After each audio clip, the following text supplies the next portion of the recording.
Guys എന്തൊക്കെയുണ്ട് ശേഷം സുഖമായിരിക്കുന്നു കേട്ടോ. പുതിയൊരു വീഡിയോയിലേക്ക് കയറുന്ന സ്വാഗതം.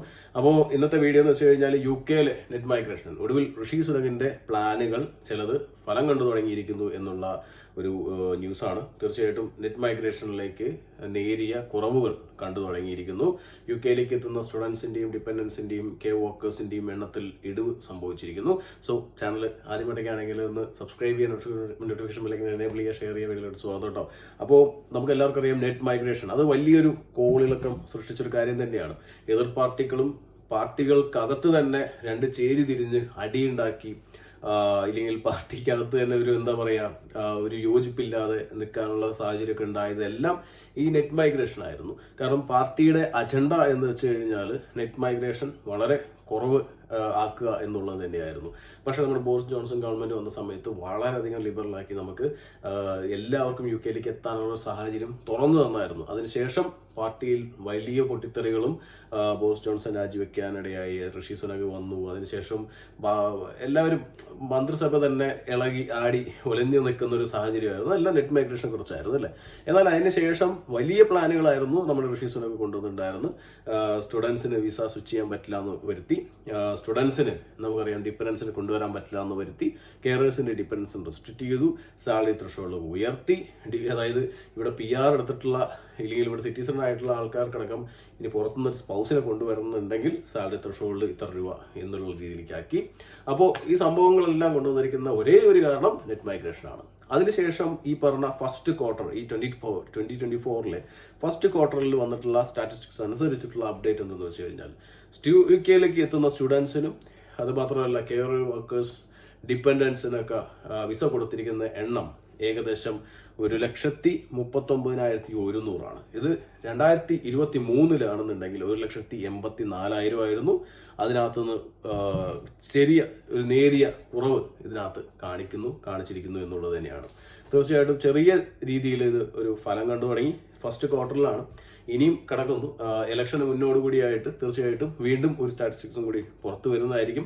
ആ ഒരു വലിയ ന്യൂസ് പോലെ തന്നെ വരും എന്ന് പ്രതീക്ഷിക്കും. കാരണം വെച്ച് കഴിഞ്ഞാൽ ഋഷി സുനകിന്റെ പാർട്ടിയുടെ അജണ്ട എന്ന് വെച്ച് കഴിഞ്ഞാൽ നെറ്റ് മൈഗ്രേഷൻ കുറയ്ക്കുക എന്നുള്ളതാക്കിയിരിക്കുന്നത് പാർട്ടിക്ക് ഇനി അടുത്ത ഇലക്ഷൻ നേരിടാൻ പോകുന്നതിന് മുമ്പ് തന്നെ ഒരു പിടിവള്ളി കൂടിയാണ്. കാരണം ഇപ്പോഴുള്ള ഇലക്ഷൻ ഈ ഒരു ലോക്കൽ ഇലക്ഷനിൽ നമുക്കറിയാം പാർട്ടി അമ്പെ പൊട്ടി പാളീസായിരിക്കുവാണ്. അപ്പൊ അതുകൊണ്ട് തന്നെ അവർക്ക് ഇതിൽ എന്തെങ്കിലുമൊക്കെ ഒരു നല്ല രീതിയിലുള്ള ഒരു ഡിഫറൻസ് കാണിച്ചില്ലെങ്കിൽ തീർച്ചയായിട്ടും ഇനി വരുന്ന ഇലക്ഷനും നല്ല രീതിയിൽ പൊട്ടിപ്പാളീസാവാനുള്ള കൂടുതലും ലേബർ പാർട്ടി വരാനുള്ള സാധ്യത കാണുന്നുണ്ട്. അപ്പോൾ നെറ്റ് മൈഗ്രേഷനിൽ നല്ല കുറവാണ് വന്നിരിക്കുന്നത്. UK എത്തുന്ന skilled workers, students and their dependence, and health care workers, ഇവരുടെ എണ്ണത്തിൽ വലിയ കുറവുകൾ വരുന്നു എന്നുള്ളത് തന്നെയാണ് കേട്ടോ.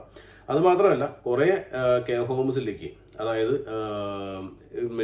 COIsകൾ കൊടുക്കുന്നില്ല എന്നും, അത് മാത്രമല്ല NHSൽ നല്ല രീതിയിലുള്ള പിടുത്തം, അതായത് NHSൽ നേഴ്സുമാരെ റിക്രൂട്ട് ചെയ്യുന്നതിൽ ഒരു ഫ്രീസ് ചെയ്തിരിക്കുന്ന മട്ടിലാണ്. ഇല്ലെങ്കിൽ റിക്രൂട്ട്മെന്റ് വളരെ കുറവാണ്, ഇല്ലെങ്കിൽ ഇപ്പോൾ റിക്രൂട്ട്മെന്റ് നടക്കുന്നില്ല എന്ന് തന്നെയാണെങ്കിൽ പറയാം.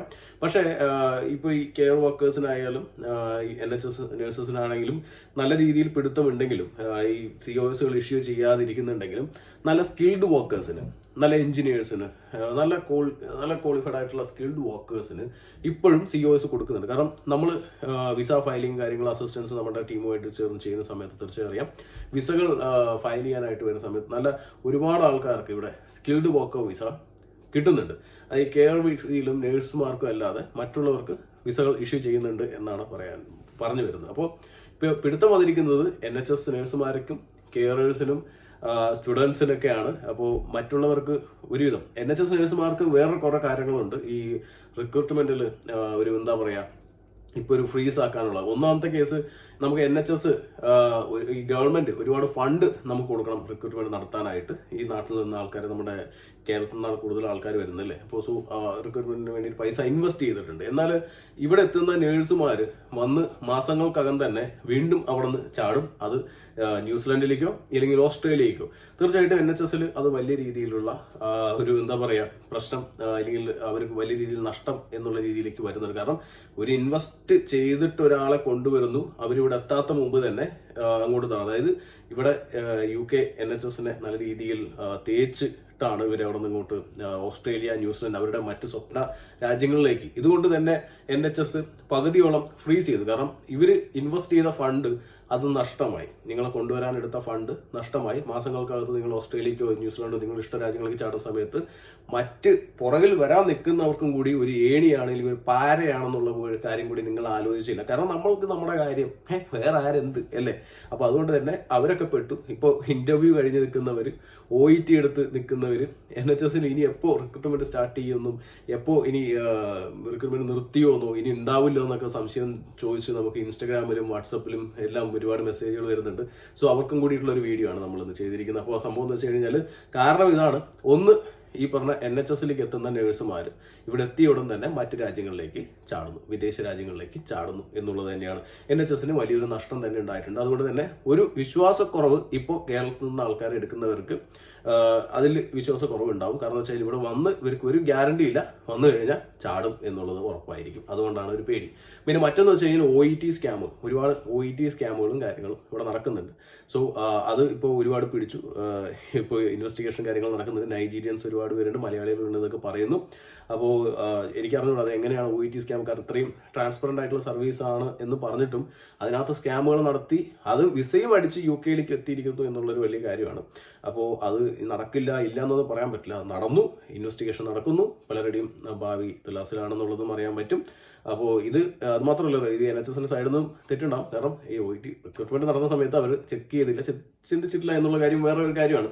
സോ ഇതൊക്കെ കാരണം കൊണ്ട് തന്നെയാണ് നെറ്റ് മൈഗ്രേഷൻ കുറയുന്നത്. മറ്റൊരു കാര്യം എന്ന് വെച്ച് കഴിഞ്ഞാൽ ഇലക്ഷന്റെ കേസിൽ NHS സ്റ്റാഫിന്റെ അല്ലെങ്കിൽ കെയറേഴ്സിന്റെ ഒക്കെ വിസ അല്ലെങ്കിൽ മറ്റ് വിസകൾ ഇഷ്യൂ ചെയ്യുന്നത് കുറച്ച് കുറവുണ്ട്. ഞാൻ മുന്നേ പറഞ്ഞ പോലെ തന്നെ ഈ വിസകൾ ഇഷ്യൂ ചെയ്യുന്ന കുറവ് ഇലക്ഷൻ മുൻനിർത്തിയിട്ടാണ്. കാരണം നെറ്റ് മൈഗ്രേഷൻ മുഖ്യം വെക്കില്ല. ഇപ്പൊ നെറ്റ് മൈഗ്രേഷൻ കുറഞ്ഞു എന്നുള്ള കണക്കുകൾ സ്റ്റാറ്റിസ്റ്റിക്സ് പുറത്തു വിട്ടതിനും ഇപ്പോൾ ഉള്ള ലോക്കൽ ഇലക്ഷനുമായിട്ട് ചെറിയൊരു ബന്ധമുണ്ടെന്ന് ഞാൻ വിചാരിക്കുന്നു. അത് മാത്രമല്ല ഇനി ഇപ്പോൾ ഒരു സ്റ്റാറ്റിസ്റ്റിക്സ് കൂടി പുറത്തു വിടും ഈ മറ്റൊരു ഇലക്ഷന് മുന്നോടുകൂടിയായിട്ട്. അപ്പോഴും നെറ്റ് മൈഗ്രേഷൻ കുറഞ്ഞു തന്നെ കാണണം. അതിന് നമ്മുടെ റിക്രൂട്ട്മെന്റിന്റെ മന്ദഗതിയിലൂടെ പോകണം. COSകൾ പലതും ഇഷ്യൂ ചെയ്യുന്നത് വളരെ ഡിലേ ആണ്, ഇല്ലെങ്കിൽ അലോക്കേഷൻ വളരെ കുറവാണ് എന്നുള്ള ഒരു കാര്യം പുറത്തു വരുന്നുണ്ട്. അതുമാത്രമല്ല അത് കാര്യം തന്നെയാണ്, നെറ്റ് മൈഗ്രേഷൻ കുറയ്ക്കുക തന്നെ വേണം. അപ്പോൾ അതിനു വേണ്ടി നോക്കുന്നുണ്ട്. പിന്നെ ഇപ്പോൾ നേരത്തെ പറഞ്ഞ കുറച്ച് കാര്യങ്ങളുണ്ടല്ലോ, ഇവിടെ വരുന്ന നഴ്സുമാർ ചാടുന്നു, OET സ്കാം, അങ്ങനെയുള്ള കാര്യങ്ങളുണ്ട്. പിന്നെ കെയറേഴ്സിന്റെ കേസിൽ, കെയർ ഹോമുകളുടെ കേസിനകത്ത് വരുന്ന കാര്യം എന്താണെന്ന് വെച്ച് കഴിഞ്ഞാൽ കെയർ ഹോമുകളിൽ പാടെ റെയ്ഡാണ്. പല കെയർ ഹോമുകളും റെയ്ഡാണ്. പല കെയർ ഹോമുകളിലും ഇൻവെസ്റ്റിഗേഷൻ വന്ന് ചിലതെല്ലാം പൂട്ടിക്കെട്ടി പോകുന്ന ഒരു സാഹചര്യമാണ് ഇപ്പോൾ ഉണ്ടായിരിക്കുന്നത്. അപ്പോൾ അതുകൊണ്ട് തന്നെ കെയർ ഹോമിലേക്ക് ഇപ്പോൾ ഒരു വിസ COS അലോക്കേഷൻ എന്ന് പറഞ്ഞു കഴിഞ്ഞാൽ നല്ല ഹൈലി ക്വാളിഫൈഡ് ആയിട്ടുള്ള മറ്റേ കെയർ ഹോമുകളിലേക്ക് മാത്രമാണ്, അല്ലെങ്കിൽ A കാറ്റഗറിയിലുള്ള കെയർ ഹോംസിലോ അങ്ങനെയുള്ള ഇപ്പോഴും ഒരു നല്ല രീതിയിൽ നിൽക്കുന്ന കെയർ ഹോംസിൽ മാത്രമായിരിക്കും അലോക്കേഷൻ കൊടുത്തുകൊണ്ടിരിക്കുന്നത്. ഇപ്പൊ നിങ്ങളൊരു വിസ ഒരാളുടെ കയ്യിൽ നിന്ന് പൈസ കൊടുത്തെടുത്തു കഴിഞ്ഞാലും ഒരു ഗ്യാരണ്ടി ഇല്ല. ചിലപ്പോൾ നിങ്ങൾക്ക് 5 വർഷത്തെ വിസയോ 10 വർഷത്തെ വിസ കിട്ടിയാലും ചിലപ്പോൾ വന്ന് കയറി 6 മാസത്തിൻ്റെ ഉള്ളിൽ തന്നെ നമ്മുടെ വിസ പോകാനുള്ള സാധ്യത വളരെ കുറവാണ്. അങ്ങനെ ഒരുപാട് കംപ്ലൈന്റുകളാണ് ഇപ്പൊ നിരന്തരമായിട്ട് വന്നിരിക്കുന്നത്. അപ്പോൾ ആ ഒരു ഭാഗത്തും COS അലോക്കേഷൻ വളരെ കുറവാണ് കൊടുത്തുകൊണ്ടിരിക്കുന്നത്. അപ്പോൾ നെറ്റ് മൈഗ്രേഷനിൽ നല്ലൊരു കുറവ് വന്നിരിക്കുന്നു. അത് ഋഷി സുനകിന്റെ ഒരു വിജയം തന്നെയാണ്. അതിനൊക്കെ ബലിയാടായിരിക്കുന്നത് നമ്മളെപ്പോലുള്ള യൂറോപ്പിലേക്ക് അല്ലെങ്കിൽ UK മൈഗ്രേറ്റ് ചെയ്യാനായിട്ട് ആഗ്രഹിക്കുന്ന UK വരുന്ന സ്റ്റുഡൻസ്, അതുമാത്രമല്ല ഇതേപോലെ ഹെൽത്ത് കെയർ വിസക്കാര്, മറ്റ് NHS നേഴ്സുമാര് കാര്യങ്ങൾ, ഇവരൊക്കെ അതിനകത്ത് ഇപ്പൊ ബലിയാടായി. ഇല്ലെങ്കിൽ അവർക്ക് കൂടി ബാധമായി. ഇലക്ഷൻ കഴിയുന്നവരെ ഈ ഒരു മന്ദഗതിയിൽ മാത്രമായിരിക്കും നടക്കുക എന്നുള്ളതും കൂടി മനസ്സിൽ വയ്ക്കാം. പിന്നെ UK വരുന്ന സ്റ്റുഡൻസിന്റെ കേസിലും നല്ല കുറവാണ് വന്നിരിക്കുന്നത്. UK വരുന്ന സ്റ്റുഡൻസിന്റെ എണ്ണത്തിൽ നല്ല കുറവ് വന്നിട്ടുണ്ടെന്ന് ഞാൻ ഓൾറെഡി 2 വീഡിയോസിലൂടെ നിങ്ങളടുത്ത് പറഞ്ഞു തന്നിട്ടുണ്ടായിരുന്നു. അതെ, തീർച്ചയായിട്ടും സ്റ്റുഡൻസ് വരുമ്പോഴും നല്ല രീതിയിൽ ശ്രദ്ധിക്കുക. യൂണിവേഴ്സിറ്റികൾ, ഏജൻസി പറയുന്ന യൂണിവേഴ്സിറ്റികൾ എടുക്കുന്നത് ചിലപ്പോൾ പണി കിട്ടാനുള്ള സാധ്യതയുണ്ട്. നമുക്ക് ജയിക്കാൻ പറ്റിയ യൂണിവേഴ്സിറ്റി എടുക്കുക. ഏറ്റവും ഇമ്പോർട്ടൻറ്റ് ജയിക്കാൻ പറ്റിയ യൂണിവേഴ്സിറ്റി എടുക്കുക എന്നുള്ളതാണ്. ജയിച്ചു കഴിഞ്ഞാൽ അറ്റ്ലീസ്റ്റ് PSW എങ്കിലും കിട്ടുള്ളൂ. PSW കിട്ടിയില്ലെങ്കിൽ നിങ്ങൾ ഇൻവെസ്റ്റ് ചെയ്ത പൈസകൾ തിരിച്ചു കിട്ടുള്ളൂ. ഓക്കെ, ഇനി നിങ്ങൾ ഏജൻസി പറയുന്നത് കേട്ടിട്ട് ലക്ഷങ്ങൾ കൊണ്ട് ഇൻവെസ്റ്റ് ചെയ്തിട്ട് അവിടെ പെട്ട് കിടക്കുമ്പോൾ ചിലപ്പോൾ കാര്യങ്ങൾ നിങ്ങൾ അനുഭവിക്കും. അപ്പോൾ സംഭവം എന്ന് വെച്ച് കഴിഞ്ഞാൽ അതിന് മുമ്പ് തന്നെ യൂണിവേഴ്സിറ്റിയെ കുറിച്ച് അറിയുക, പഠിക്കുക, അവിടെയുള്ള ആൾക്കാരുടെ ആൾക്കാരുടെ കയ്യിൽ നിന്നുള്ള ഇൻഫർമേഷൻസ് കളക്ട് ചെയ്യുക. ഇന്ന് ഇത്രയും പറയുന്നുള്ളൂ. വീഡിയോ ഇഷ്ടപ്പെട്ട സബ്സ്ക്രൈബ് ചെയ്യാം. കാണാം.